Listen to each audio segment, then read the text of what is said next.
Hey everyone, and welcome to DM Brazilian Jiu-Jitsu Academy. My name is Mavraganis, and I'm here with my student Brent Buskirk. It's New Year's, and we're going to be helping you guys out with a new technique from Kesa Gatame side control. So let's work on this arm lock here. So from this position, we're going to start off in 100 kilo side mount. Okay, I'm going to go ahead and separate my hands and cuff Brent's shoulder here. Okay.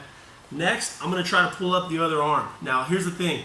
His right arm is tucked in like it should be into this valley of my hip, right?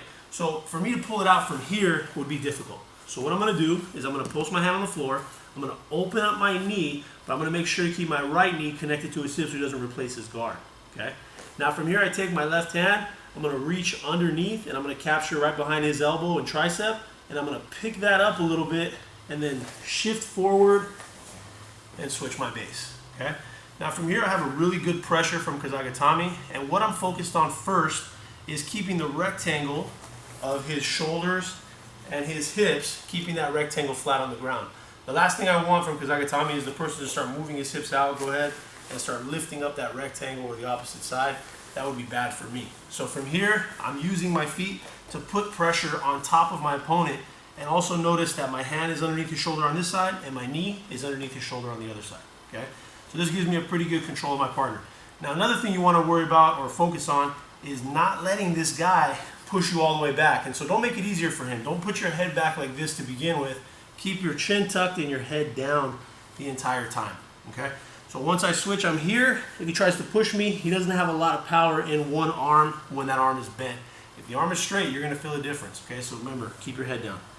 Now from here, two other things we're going to focus on. So we got the rectangle square, we got the head down. What would be the exit for this arm? We got to think about that. If I remove my leg from my partner or from his shoulder, or if he does it himself by moving away from me, then there's going to be a gap underneath his arm. If he tries to pull that arm out now, it's a possibility, okay? Once my leg is there, not so much, okay? He tries to pull it down, it's going to run into me, so that's a good position for me. But remember, don't let him exit by pulling out this way, okay? The second exit, or most common exit, is if I have no connection between my left elbow and my left leg, then he can bring his arm around and maybe connect his hands, start pulling his arm to the middle, and you're gonna have to fight to get back inside. You're gonna lose it, okay? So from here, I also wanna make a connection on the outside right there, okay? So now both of the common escape positions are covered. Like he can't go straight down, try to go straight down. Yeah, I'm controlling that. Try to go on the outside. There's obviously no gap on the outside, okay? Again, space is the enemy right now, so if he starts moving his hips, you're going to have to use your feet to kind of catch up to the guy, okay? Now from here, we're going to start looking to finish. Now, one thing I'm going to do before I go to the arm lock is I'm just going to pick this up a little bit more when I feel him relax, and I'm going to squeeze it into my armpit a little bit better, okay? That always gives me a tighter arm lock once we get to it. Now from here, I'm going to start to close my right arm a little bit, and I'm going to skip one leg over the other, boom, just like that, okay? Now I'm going to start creeping up with my hips, but I'm not losing the connection between my left arm and my left leg. If I do, he's going to get out, remember. So watch, I start to move here, and I'm going to take my left hand, and without disconnecting, I'm going to make his cheek turn the other way, and I'm going to make him look inside.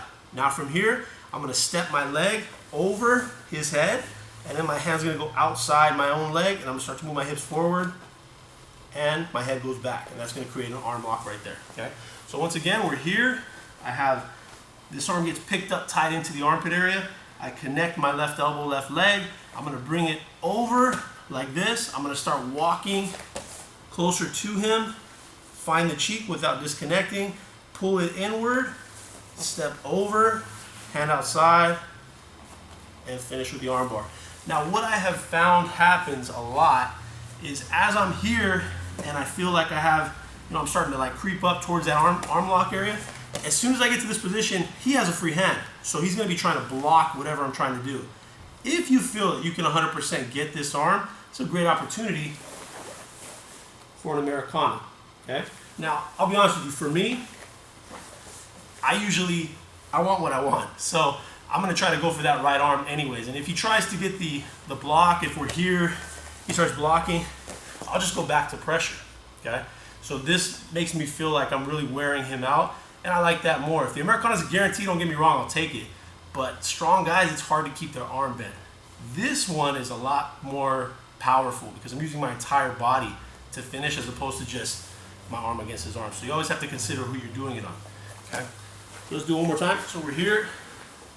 So 100 kilo side control, control the shoulder, lift up my knee, pick this up, turn my hips, keep my head down, okay? All bases are covered. I have the connection here. I have the knee close to his shoulder. My head is low. Now from here, I'm gonna pick this up a little bit and give it a good pinch, okay? Now from here, I skip one over the other, start moving, block the cheek, step over, hand outside, and slowly, and I mean slowly because it comes on quick, we're gonna move our hips forward and our shoulder back. Don't move your hips forward and your head forward, you're gonna fall. Hips forward, shoulder back. Just like that, okay?